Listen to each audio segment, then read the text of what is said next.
যৌতুক মামলা না নেওয়ার অভিযোগ আসলে ওসিকে 1 মিনিটে সাসপেন্ড করা হবে বলে জানিয়েছেন ঢাকা মহানগর পুলিশের ডিএমপি নবনিযুক্ত কমিশনার শেখ মোহাম্মদ সাজ্জাদ আলী।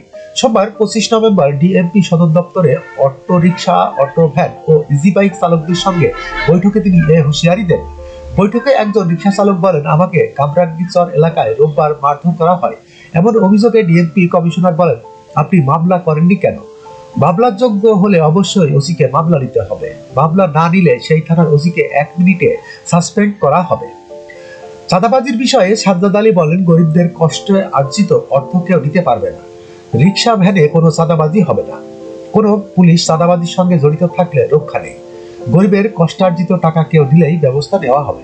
এ সময় রাজধানীতে ব্যাটারি চালিত রিকশা চলাচল নিয়ে কোনো মন্তব্য না করে তিনি বলেন, আপনাদের বিষয়টি বিকেলে চেম্বার আদালতে উঠবে, সুতরাং আপনাদের বিকেল পর্যন্ত অপেক্ষা করতে হবে। এর আগে ব্যাটারি চালিত রিকশা বন্ধের প্রতিবাদ সহ বিভিন্ন দাবি দাওয়া নিয়ে রিকশা চালকদের একটি প্রতিনিধি দলের সঙ্গে বৈঠক করেন ডিএমপি কমিশনার সাজ্জাদ আলী। উল্লেখ্য, গত 19 নভেম্বর বিচারপতি ফাতেমা নাজিব ও বিচারপতি Mahmudur Rajib high court bench Dhaka metropolitan এলাকায় 3 দিনের মধ্যে ব্যাটারি চালিত রিকশা চলাচল বন্ধের নির্দেশ দেন।